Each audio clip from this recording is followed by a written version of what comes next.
ज़बूर 9। मैं अपने पूरे दिल से खुदावंद की शुक्रगुजारी करूँगा।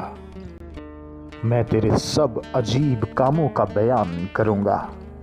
मैं तुझ में खुशी मनाऊँगा और मसरूर हूँगा। आए हक ताला, मैं तेरी सिताइश करूँगा।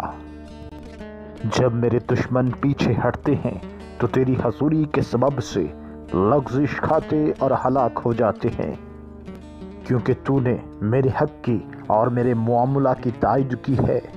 तूने तख्त पर बैठकर सदाकत से इंसाफ किया। तूने कौमों को झिड़का, तूने शरीरों को हलाक किया है। तूने उनका नाम अब्दुल्लाबाद के लिए मिटा डाला है। दुश्मन तमाम हुए, वो हमेशा के लिए बर्बाद हो गए, और जिन शहरों को तूने ढा दिया उनकी यादगार तक मिट गई। लेकिन खुदाबंद अब तक तख्त नशीन है।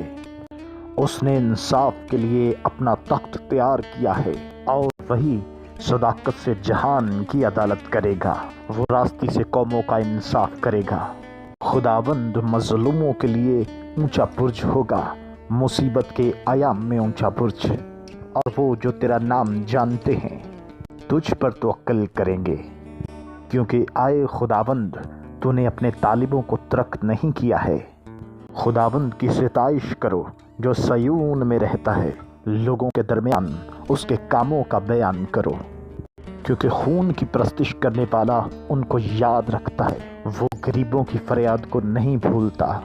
आए खुदाबंद मुझ पर रहम कर, तू जो मौत के फाटकों से मुझे उठाता है।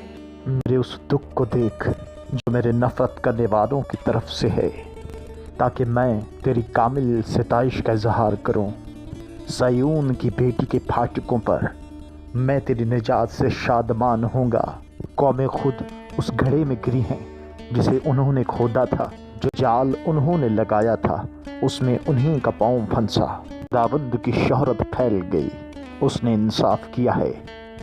शरीर अपने ही हाथ के कामों में फंस गया है।